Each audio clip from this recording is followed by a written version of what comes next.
So it's been a while since I last talked to you guys. A lot has happened. And for those of you guys who don't know me, my name is Dr. Hannah Cho. I'm an optometrist. I graduated from SCCO, now MBKU, in 2012. And I'm currently also a student at the Stanford Business School for the MSX program, which is in management. I think the last time I checked in with you guys, I was doing a lot of schoolwork and kids were keeping me busy, and my company also was, and I was learning a ton, applying a lot of that knowledge into my company. What we decided, my husband and I, was that because we weren't able to give the support and the attention that we could to our children, because they're really young at this point, they're 9 and 7-year-olds, our beautiful daughters. You can kind of probably see the photo behind me. We decided to send the girls with my husband down to LA so that they also had the support of their grandparents. I've been focusing on doing the best I could at schoolwork and also in my work. It's just been a sacrifice on both sides, but I think it's ultimately what's going to be the best for everyone. It's been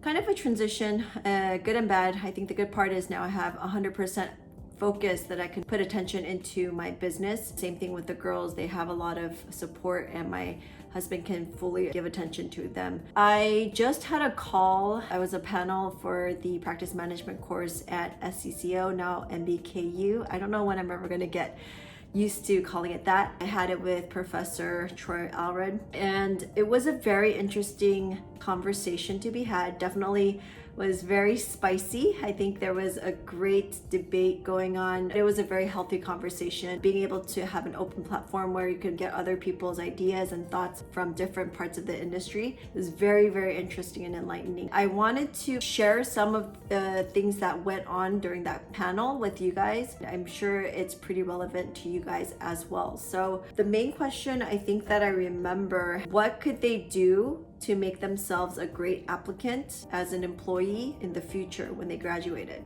My response was, residency doesn't have to be done. However, you definitely need something to differentiate yourselves from all the other optometrists. When you look at the pool of optometrists that apply to, let's say, the same job, whether it be private practice, corporate, at a hospital, whatever it is, how are you going to differentiate yourself from the other applicants who have the same training from the same schools and the same classes and clinic experience? One way that you can do that is by specializing in something that can contribute to the revenue. Because realistically, a lot of these companies, they have to focus on the revenue, and how much that they can pay is very heavily dependent on how much you can bring in. Instead of just doing basic primary comprehensive eye exams, you can go ahead and diversify by having specialties like contact lenses, specialty fitting with myopia control, or scleral lens fitting, vision therapy, low vision, whatever it is. Just have a deep knowledge of that field and have as much experience as you can coming out of college. I noticed a lot of optometrists kind of restrict themselves to just the basics. And what I mean by basics is comprehensive eye exams. What that gets reduced down into is to take a look at the front and the back health of the eyes for a very general screening, and then taking a look at the refraction, which is actually what patients really want for the most part when they come in for an eye exam, right? Like, they don't really care about the health of their eyes. It's more, can I get my glasses prescription so I can buy glasses or contact lenses? If you think about it, the revenue that most corporate optometry offices or any place that is owned by somebody that isn't an optometrist, I know technically these corporations are not owned by non-ODs or ophthalmologists, but they are. Like, there's a way that they're able to legally structure it, and they have a third entity, blah, blah, blah. It is, at the end of the day. So when you think about something like that, where there's a third entity and they're not able to take any of the service fees home, how else can they make profit off of an optometry office or optical? It's by the sales of glasses and contact lenses, right? That's the money maker. If you're hired by a corporate office, where are they going to have you focus your time on? It's going to be the comprehensive basic eye exam, right? They're trying to convert as many patients to purchase glasses from their store so that they can make money, and then you can also get paid. This eye care model is being driven by large companies that are focused on trying to make glasses and contact lens profit. So why are we letting them do that?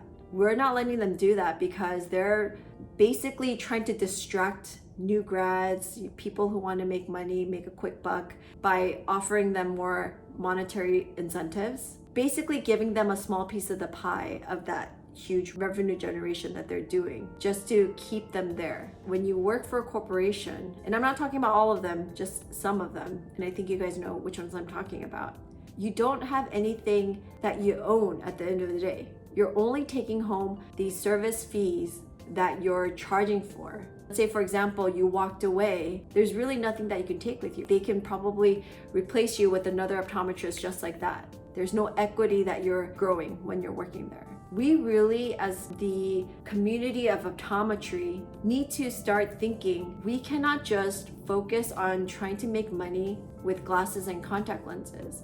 And this is not something that's a novel idea. It's been around for a long time, but I think now that we're realizing that all the vision insurance companies really control how much reimbursement we're getting from each eye exam, glasses, and lenses, and the margin is getting smaller and smaller, it's really hard to continue to maintain a sustainable practice when you're depending so heavily on vision insurance. So what do we need to do? We need to create private practices where we're taking back the control of how we're doing our practice, expanding our scope of what we're able to practice, and maximizing patient care ultimately. All the patients that come into our office, what's the first thing that they ask you for? It's usually all related to the optical, right?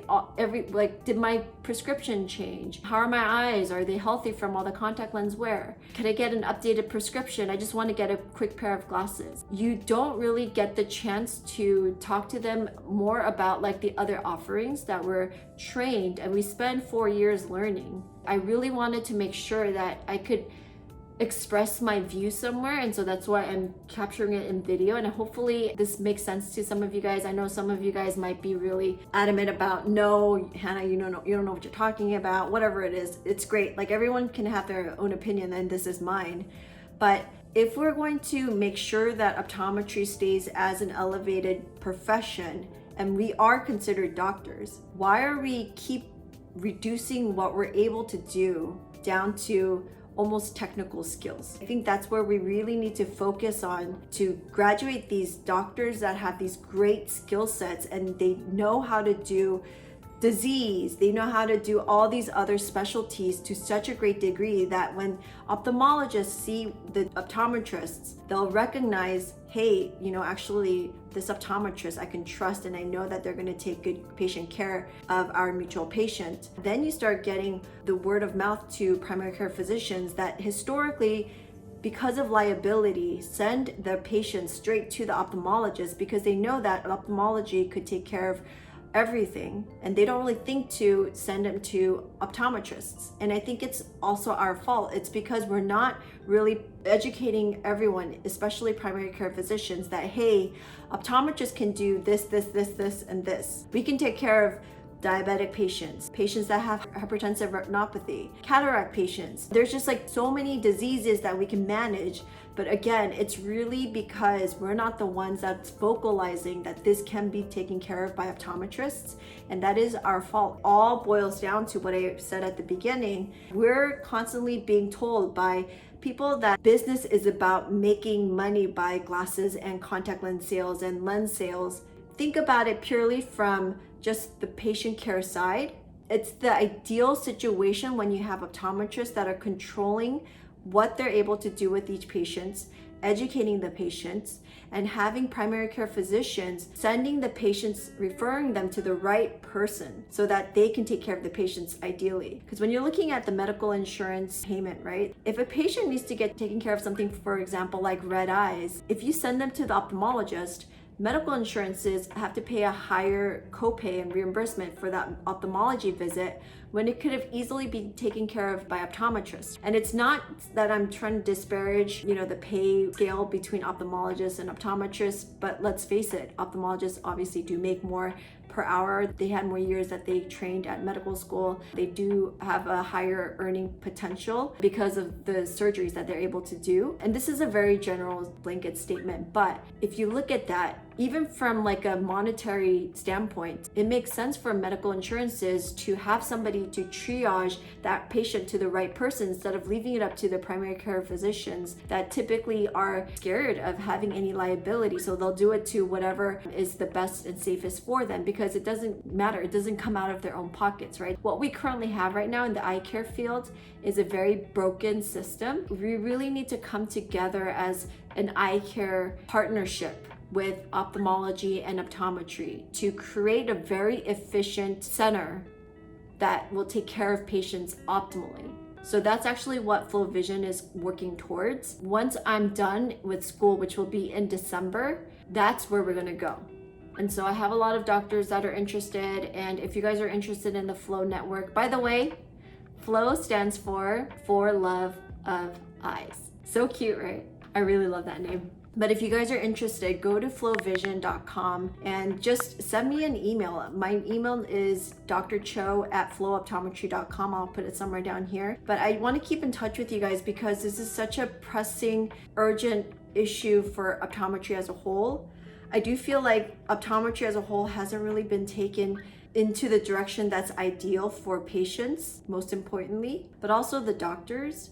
And I want to make sure that patients are taken care of. And I believe that patients can really be taken care of the best when it's led by a doctor. So if you guys are interested, email me, just shoot me a message saying, hey Hannah, just want to let you know that I'm interested, or I agree with you. I don't agree with you. I'd love to hear your guys' thoughts on this. I think this is a very open forum and we can continue having healthy discussions. But I think the thing that's unifying all of us is that as optometrists and as an ophthalmologist, we're really trying to elevate patient care. And again, I think the best way to do it, from my personal humble opinion, is by giving the control back to the doctor so that they can really take care of the patients the best way that they believe to be so. Go ahead and email me and I'd love to hear from you guys soon. But I might continue having these. I actually decided, because I drink tea all the time, and those of you who know me, you guys know how much I love boba. I typically drink one maybe once. I cut it down to like once every other day. But I had this idea that maybe I should do like a tea series while I'm drinking tea or whatever it is, because I do it anyways. Kind of talk to you guys and maybe even bring in some guests, fellow ophthalmologists or optometrists, and kind of have a, again, very transparent and open discussion. And the whole point of this would be to further our profession by elevating patient care. So let me know if you guys also would be interested in that. This actually went a lot longer than I expected, but I think it was really a good time to catch up with you guys, and hopefully catch you guys on the next one, and I'll talk to you guys soon. Bye. When you speak, angel, sing from above.